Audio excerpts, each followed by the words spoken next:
So there are moments in your life, maybe, as Christians, I hope there are, where God is revealing his sovereign work and his plan for you and in you and for his purpose as well. I'll give you one of the biggest ones for me, a moment where I could see God working. I was on my way here to marry my now wife, Andrea. I had a long-distance relationship with Andrea. I was in California, and then I was in Colorado while she was here in London, and we agreed that I would come to London and live with her here rather than go to America. And so I came on a plane to see her, and we thought the wedding was to be in Ireland, but we thought we would stop briefly in London just for a few days. But when I arrived at the airport, the border force said, "No, you are illegally trying to get into our country, and we are shipping you back to the U.S." I remember very clearly being it was very bothersome. They threw me in airport jail. If you guys don't know, there's an airport jail. They throw you in, they take all your stuff. They take your watch, they take everything, and your phone is gone, and they throw you in jail. And it was at this point, they're like, "Tomorrow morning we're sending you back to the U.S." And it was just this point that my wife was outside, and Brian was outside wondering what was going on. And it just so happened that Brian was able to talk them down from sending me all the way back to the USA. And he said, "Well, why don't you send him to the last place that he came from, which was Copenhagen?" So they sent me back to Copenhagen, and I got a connecting flight to Ireland. Well, I arrived in Dublin, and the border force said, "We have an agreement with the United Kingdom, actually, and whatever they do, we do too. So we're sending you back to the USA. So go sit over there, and in a few minutes, we'll get a ticket for you to go back to the USA." But as I sat there, it just so happened that the person who was officiating my wedding used to work at the airport. That airport. Actually kind of used to work with the people who were now telling me they were about to send me off. So he dialed them on the phone. And he said, "Oh, hey, yes, oh, hell, it's nice to talk to you too. How are you doing? Oh, so yeah, anyway, that guy Tim, I think there's a guy named Tim, and he's probably sitting, waiting to be expunged from this country. And I just want you to know that I'm doing his wedding later in the week, and he really will leave the country, and you can trust him. Just, let him through. Come on, let him through." And anyway, and a bunch of people praying. And because of this, after about 2 hours of sitting there, they let me through into Ireland. I got married. I was able to come here after all. Boris Johnson couldn't keep me out, or whoever it was. Okay? And it all worked out. I could see God's hand moving. I could see God's plan taking place. And actually, there was this surprising idea, and the idea is, goodness, God really is actually looking after my life. Goodness, God really is doing things. I didn't know he was up to that at all. What a surprise that he took interest in me. And when things get tough, I often go back to that moment and I say, I may not be able to see God's hand moving now, but I saw it moving, and I know that he has not left me. And that is what this story in front of us is all about, believe it or not. So today's narrative, we've got Jacob. He's off on his own, trying to do something. He doesn't know what he's doing, but God is with him. And God is more than with him. God wants him to know that I am with you. I want you to get this, that I am intricately involved in your life, in everything you do and everywhere you go. And I have a plan, and I have the power, and it will be done. Won't you trust me? God was faithful, is faithful, and will save the day. God was faithful, is faithful, and will save the day. So we're going to see actually kind of three assurances that we have that God is going to be faithful to those who trust him. Okay, so it's providence, power, and plan. Providence, power, and plan. So let's start with God's providence. We're in Genesis chapter 29. It's on page 31 of the little blue Bibles. I guess this is blue-green Bible. Blue-green Bible in front of you. And as we turn there, I want to give you this image of providence. What is that? Kind of a Christian theological term. And my son, this is the image. My son has this train track set. Many of you guys have had this train track set. You've got all of these pieces, and you assemble them together, and then you have this kind of a low-grain train that you kind of push along, or sometimes they have a battery and they kind of go around on the track. And it turns out that it's easy to make one little circle with this, fairly easy, but if you start making things that are complex, it's really likely that at some point the train is just going to kind of go off the side. God's providence is that train never goes off the rails. It's going all over the place, but God is guiding the process, and it will end up being what it ought to be. And that's what it is for Jacob, okay? So that's the image that I have. We're going to start in verse 1, okay? Here's what it says. Then Jacob continued on his journey. Literally, he lifted up his feet, and he came to the land of the eastern peoples.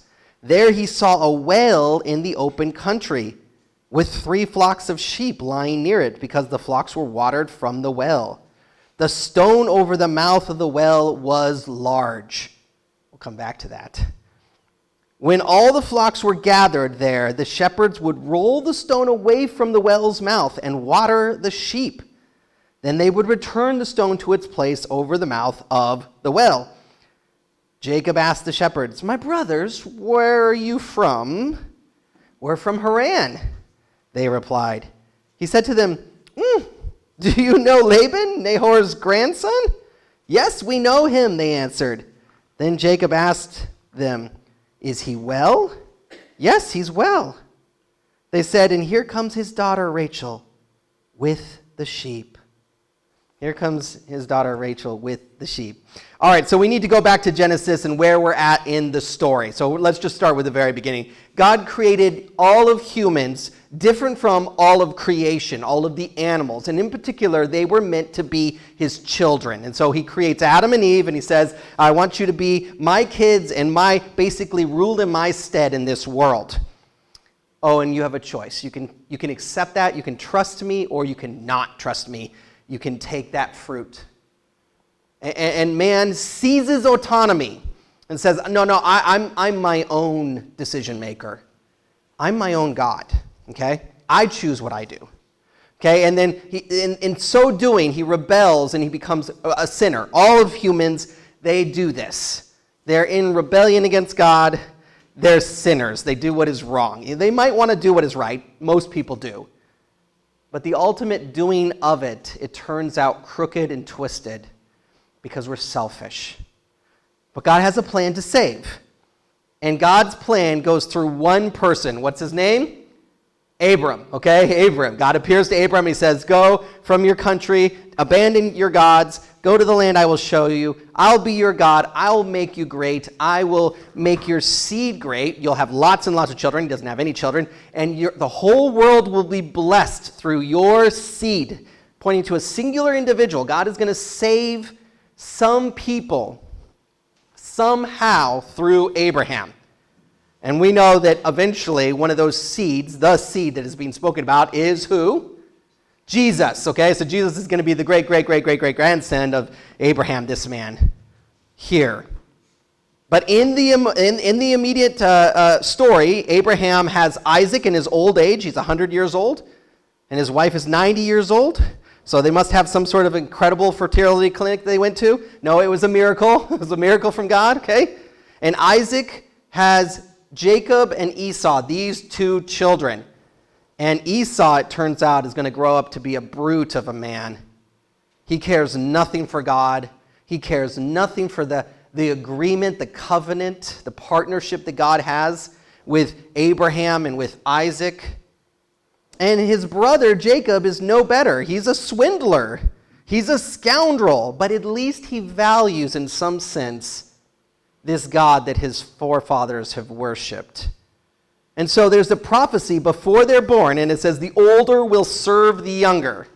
So that means the older, being Esau, he's born first, is going to eventually give glory to Jacob and honor Jacob. He's got the birthright. He's got the blessing. But you know what? Jacob is going to steal them anyway. Okay? And that's what happens. Jacob steals these things that God has given him for free. And Esau is so angry that he's like, I'm going to kill my brother. It is this point that Esau and Jacob's mother, Rebekah, says, ooh, this is bad. I'm going to send you home to Uncle Laban. Okay? I'm sending you home to Uncle Laban. And it's about 1,000 miles away. Okay, this is going to be Upper Syria. And go there, and also, by the way, when you're there, go and get a wife from your uncle. Okay, because they had a weird kind of family clan thing going where they would find wives within the family. But also because God had said, do not marry the Canaanites because I'm going to judge them. So if you marry them, you're marrying people that I'm going to judge. The promise is over, okay? And so off Jacob goes. He's not in a good place. He's just done the stupidest thing that he's going to do during the course of his life. And God has not said this is okay, what you've done. What he's done is really evil and really bad. He's in a very low place, and off he goes now to look for a wife and to flee Esau's wrath. And he has no clue where he's going at all. Okay? So he's asking questions here of these people. He goes to this field. There's this well with a giant stone on top of it. And there's 3 sets of sheep herders there. And he doesn't have Google Maps. And so he says, where are we, essentially? Hey, where are you guys from? You know, he's about to ask, like, do I need to go straight on the roundabout or am I going to take a left here in a minute here? Okay, I don't know where I am. Where is Haran? And what do they say? You're there, bud. This is Haran. You got it. The other day I was coming down the road and I was walking by Fortismere School there. And the window of the car in front of me rolls down and I hear, hey, question, do you know where Fortismere School is? And I just go, yeah, it's right. This is it. This is it. Oh, wow, what luck, right? What luck. Well, then there's a follow-up question. He doesn't know where Laban lives. So then he says, do you guys know a guy named Laban? And they go, oh, yeah, we know him. Well, this is just getting better. But now he's not looking just to stay with Laban. He's looking for Laban's daughters to marry them. That's what he wants, a daughter to marry. But he's not going to say that. But they just solicit the information. Oh, here comes his daughter. I mean, luck. It's not luck, is it?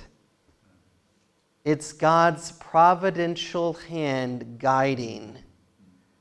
God is leading Jacob, despite the fact that he has been so bad. Right? He's been so bad. But look, has God been bad to Jacob because Jacob has been bad to God? No. He is working out his purpose still. He is working. And you know what? It's the exact same for you. If you believe in Christ, if you trust God, God is working in your life. You say, I don't see him working, but he is. Yeah, there's a person that is hijacking their life, which might be you, but God is still working to make you all that you were intended to be. Just the way he does for Jacob. God is working, and you will have had moments in your life probably where you can see his hand working. And when you see God's hand working, you know what you do? You frame that moment and you go back to it over and over and you say, God, who was faithful, is faithful. He is still with me, though I have at times not been with him. Yeah? It's amazing. It's all going to work out. He's going to probably marry this young lady who's come to him. That's probably what's going to happen. It's all becoming clear, although Jacob doesn't realize that it's God who is doing this work at this point. Now, I want you to notice also something else. This is a repeating pattern here. I mean, Jacob's probably like, oh, deja vu all over again. This is really like how dad and mom met. Because his dad, he didn't have a wife, and Abraham said, go for my son to a servant to the land of your fathers, right, to my hometown, and go find a son from Haran. And, I don't exactly know where it is, but just God will help you. And if not, then well, you're released from this obligation. And the servant goes, not knowing where he was going, and he comes upon a field, and there's a well there. And the servant says, well, listen, the first woman who comes out and says this, let that be the woman. Let her be from the right place. And then it all happens just like this, you see. It's all worked together. So why is God using this pattern here? Why is there a pattern? For Jacob, what he's realizing as he's going, this has happened before, is that he's no longer able to say this was an accident. He says, oh, actually, God did this. God did that, and God is now doing this. And God is giving me a chance, God is doing something despite what I've done wrong. I can't write all this off as a mere accident. That's what the pattern is there to do. It tells us that God is being faithful again. Jacob realizes he's helping me. And so God uses patterns to remind us of his faithfulness and to remind Jacob of his faithfulness. This can't be an accident. God has done something again. And we need to hear that. God is demonstrating to us that he will be faithful. Now think about this. There's patterns in the book of Genesis, right? So not only is God faithful in a pattern, but there's also another thing that keeps happening. What's that? Well, it's this sin that Abraham has where he says, my sister is my wife, because he's afraid that they're going to take his wife. So he lies to the people that he runs into and he says, no, that's my sister, not my wife. And then Isaac does the same thing. And then in a few minutes, we're going to see that Jacob, once he gets his wives, he kind of just neglects them. Just kind of the same way that they did. It's like, here comes the same sort of sin. And that's next week. But the idea here, and the big picture is this. Humans, they keep on falling into sin. That's what they do. They even do the same exact sin that their parents do. You ever sinned in a pretty major way, and you think, wow, I've really messed up? And you go to God and you think, gosh, I've gone to a new low, but you know what God is thinking? He's thinking, your dad did that. Not only did your dad do that, your granddad did that. You're just practicing their sins. Men, they just keep falling into the same stupid stuff. It's in different forms now, but it's the same sort of sin. But God keeps being faithful over and over and over. You see what's happened? I know what you're like, but I'm going to continue to be faithful. I'm going to continue to work with you. I'm going to continue to help and to save you, despite all that you've done wrong. God was faithful. God is faithful. God will save the day. God's providence, second idea, God's power. Let me give you another image for God's power. The image is you have a little boy and he's trying to lift a box. And his dad sees him trying to lift the box, and the dad gets over him where he can't see, and he lifts the box up. But the boy thinks he's doing it. But it's really dad's power. That is the way that God uses power in us too. He is working behind the scenes. Look at verse 7 here. Look, Jacob said, the sun is still high. It's not time for the flocks to be gathered. Water the sheep. Take them back to the pasture. We can't, they replied, until all the flocks are gathered and the stone has been rolled away from the mouth of the well. Then we will water the sheep. While he was still talking with them, Rachel came with her father's sheep, for she was a shepherd. When Jacob saw Rachel's daughter of his uncle Laban and Laban's sheep, he went over and rolled the stone away from the mouth of the well and watered his uncle's sheep. It's kind of an embarrassing story. When I was younger and I went to church, we didn't have these lovely chairs that we have in front of us. We had these foldable chairs. And at the end of the service, they would go to all the young men and they'd say, put the chairs away, okay? And at this point, what would happen is all the young men would want to impress all the young ladies that had come. And so they would try to grab as many of these foldable chairs as they could in their arms and walk with them like this. And so you grab 5 chairs or something. That's a little bit of what's going on here with Rachel and Jacob, only he's grabbed like 30 chairs in each arm. Okay? Just an unspeakable amount of chairs. Nobody should be able to do this. Now, I'll show you what's going on. This is actually meant to be romantic, by the way. Okay, so Jacob, the first thing that happens is Jacob looks over at the other shepherders, and he's like, scram, get out of here. He's like, you shouldn't be here. You should be pasturing the flock right now. Why don't you guys get lost? Go, be on your bike, He wants to get rid of them. That's the idea. Go away. And that's because he doesn't want them to see the soulful love serenade that he's about to give to Rachel here. It's actually kind of the first written account of anything romantic whatsoever in the ancient world, really. This is likely the first hint of anything we would define as being romantic that we can find. It's an interesting moment. He's going to impress this young lady here. The ancient world didn't really have romance per se. It was more like marriage is the way that you make sure that you get children who are your children, and the woman is obligated to be faithful to you so that you can make sure those are your kids, and they were basically considered property. Like, this sort of affection wasn't really a thing until the Bible came along. And so I just want to point out that it is good as people who are, number one, God has called us to become married to one person, stay married to that person, and then to be romantic and loving and caring and sweet. And it starts with things like this. So anyway, he sees Rachel. He's very smitten. He says, why don't you guys scram? They don't go. They say, no, we can't. They can't. We need to get all of these guys together. And there was a hole in this giant stone, likely, and you would anchor it with a rope that would then be attached to several ropes, and everyone would hold the rope, and they would all pull together, and they would roll the stone away.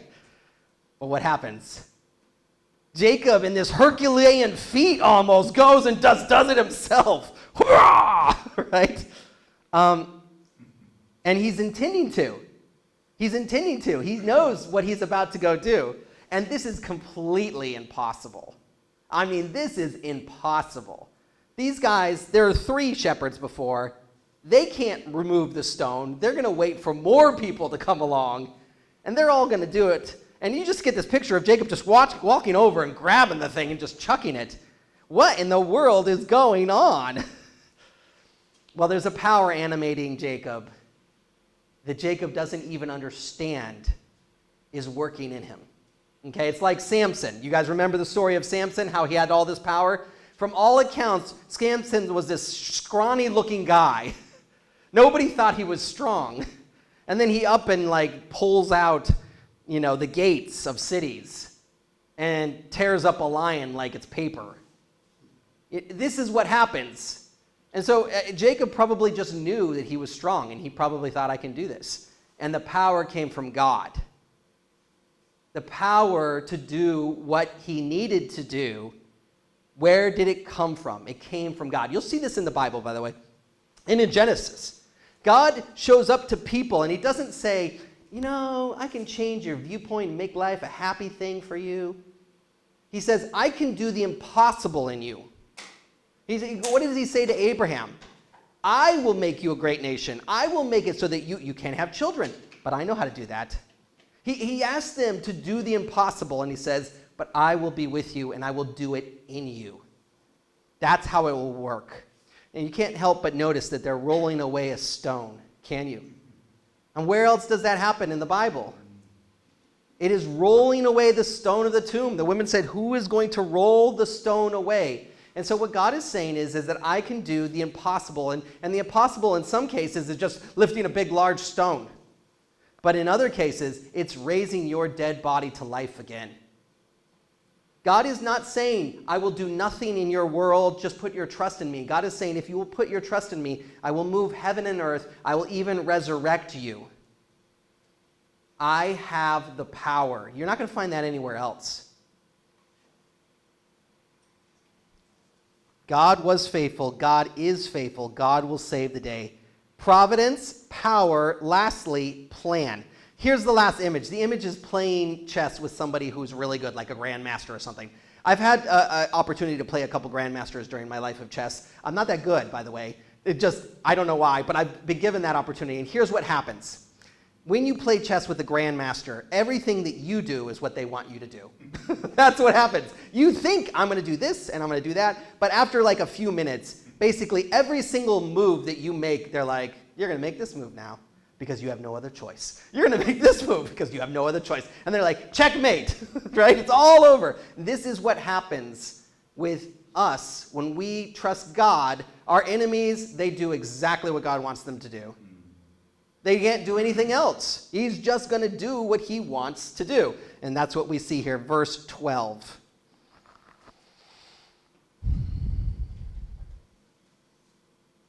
He had told Rachel that he was a relative of her father and son, Rebekah. So she ran and told her father. As soon as Laban heard the news about Jacob, his sister's son, he hurried to meet him. He embraced him and kissed him and brought him to his home. And there Jacob told him all these things. Then Laban said to him, you are my own flesh and blood. So we're reintroduced to Laban and to Nahor, before him, his father. And these people are genetically almost identical with Abraham, Isaac, and Jacob, because they all have this clan system where they intermarry, you see. And so their genetics would be extremely similar to the man of faith. But there's a problem. There is no faith within them. And so even though that they are in the same exact place in one sense, they couldn't be further apart. And Laban is not going to choose to put his trust in the Lord. He sees all of these miracles. This is the second set of things going right. But he doesn't connect it to the Lord. He just is thinking about his own personal well-being. And so here he hears the story of this young man who took the giant stone that nobody can lift and just threw it away. And he says, man, I got to get that guy working for me. That's what he says. I'm going to get this guy to benefit me. You see, he's missed the fact that this is like impossible and that there must be some sort of power within this guy that I need to figure out about. I need to figure out what his God is like. I need to follow that God too. This is the real God. That all just skips right over his head. And he's on to how can I use this for my own benefit. And so he becomes kind of a picture of the person who comes to church, who even was grown up in church. And they sit there and they know the right answers, but there is no faith in their heart. And so they miss out on the incredible benefit. That's who Laban is. And we're going to see that more clearly as the story goes on. Laban is the guy that is as close to the right religion as you can get without the heart to actually take the step and put his trust in Christ. And there are so many people who come to church like that. There are so many. I hope none of you are in that camp, where you've come and you've listened and you said, I've been entertained, and even I've had moments where I said, maybe that God is real, but I haven't put my faith in him, and then it's of no benefit. It's of no benefit to you. All right, well, so he goes and he sees this incredible strength that Jacob has. He doesn't connect the dots and say he serves a living God, but it's an opportunity, and he says, in order to get Jacob to stick around, he says, you are my relative. He says, you are bone of my bones and flesh of my flesh, literally in the Hebrew. Well, where have we heard that terminology before? Does anybody know? Where in the book? Genesis chapter 2. Man is alone, and this is not a good thing. And man has just had this wonderful time where he's watched all these animals come by in pairs of two, and he's named them, and then God's like, well, which one do you want as a helper? And he goes, nothing.